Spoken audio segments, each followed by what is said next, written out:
All right, everyone. Repeat after me. I am a money magnet. I am vibrating at the highest frequency of success. Abundance flows to me effortlessly. Now, does anyone feel like a millionaire? No? Well, maybe it's because you didn't believe hard enough.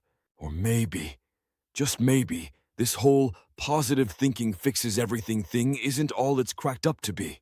So picture this. A few years ago, I attended one of those personal development seminars. You know, the ones where everyone's clapping at literally everything. The speaker could say, "Who here likes breathing?"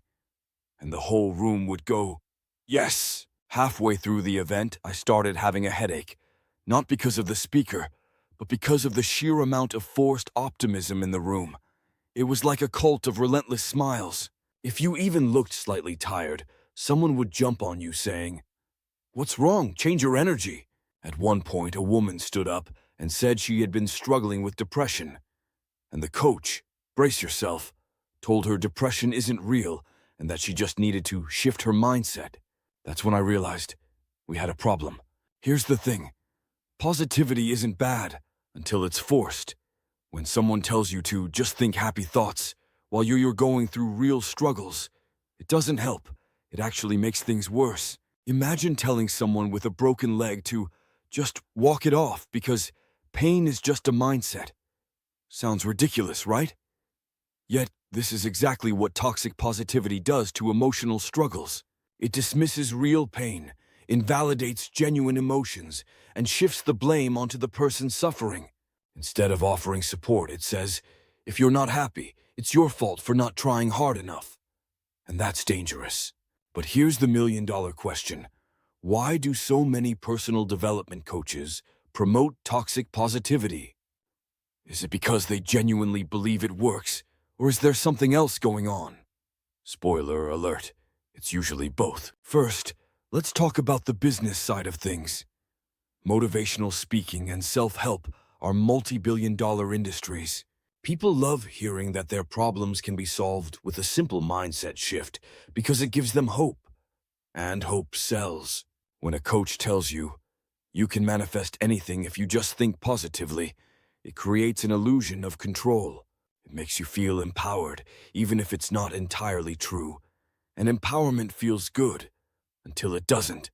Second, some coaches truly believe in what they're teaching. They've drunk their own Kool-Aid, so to speak.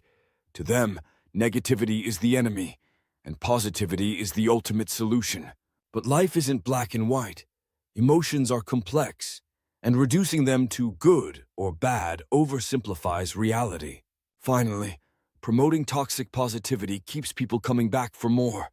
If someone buys a $997 course and still feels stuck, the coach can blame the student instead of the method.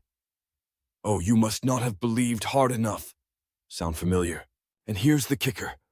Toxic positivity sells because it promises easy answers. Who wouldn't want to believe that happiness is just a mindset shift away? But reducing every problem to a lack of positivity ignores the messy, complicated truth of life. For example, telling someone struggling with depression to just be happy is like telling someone with a broken leg to just walk faster. Blaming poverty on negative thinking is not only offensive, it's flat out wrong. So, why do some people fall into the trap of toxic positivity and end up blaming others for their struggles? Is it because they haven't faced enough challenges themselves? Or is there something deeper at play? Let's think about it. Imagine someone who has always had things go relatively smoothly for them. Maybe they landed their dream job right out of school, never struggled financially, or rarely faced major setbacks. To them, life feels like a series of logical steps. Work hard, stay positive, and success will follow. But when they encounter someone whose story doesn't fit that mold, someone who worked hard but still lost their job, or tried their best but hit roadblocks, they default to blame. If only they had stayed more positive. Or maybe they didn't make the right choices. It's not necessarily that these people are bad. They just might lack empathy or lived experience. They haven't walked in the shoes of someone who's battled unemployment, dealt with systemic barriers, or navigated overwhelming personal challenges. As a result, they oversimplify the world, thinking everything boils down to individual effort and mindset. And here's where toxic positivity gets tricky. It reinforces this oversimplification by telling people to just think positively or manifest success. It implies that failure is always the result of negative thinking or poor choices. But life isn't black and white. It's full of gray areas, uncertainties, and complexities. There's even a psychological phenomenon at play here called the just world hypothesis. This is the belief that the world is fair and that people get what they deserve. It's comforting to think this way because it implies that as long as you behave well and stay positive, nothing bad will happen to you. But when things don't go according to plan, instead of questioning the fairness of the world, people often question themselves, or worse, others. The key is finding a middle ground, a place where we acknowledge reality without drowning in negativity, and where we celebrate positivity without dismissing genuine struggles.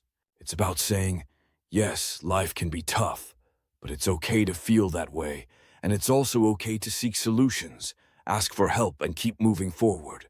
So, how do we fight back against toxic positivity and reclaim empathy along the way? Here's my 2 cents. Feel your feelings. Yes, you read that right. If you're sad, angry, or frustrated, let yourself feel it. It's okay to have bad days. In fact, it's normal. Listen without judgment. When someone shares their struggles, don't try to fix them right away. Sometimes, all they need is for you to listen and validate their feelings. Balance over bliss. Instead of forcing positivity, try finding balance. For instance, if you're having a tough week, remind yourself that it won't last forever. Baby steps. People, question everything. Before buying into any motivational guru's advice, ask yourself, does this feel real? Does it honor my experience? Or is it just trying to sell me a quick fix? Practice compassion. Remember, we're all human. We all struggle. The more compassion we show ourselves and others, the stronger our connections become. Toxic positivity isn't about hating positivity. It's about recognizing that life isn't always sunshine and rainbows, and that's okay. We're allowed to feel messy, complicated, and imperfect. So next time someone tells you to just stay positive, remember this: it's okay to not be okay. And honestly, that's where the real growth happens. What do you think? Have you ever dealt with toxic positivity or noticed how it affects empathy? Drop a comment below.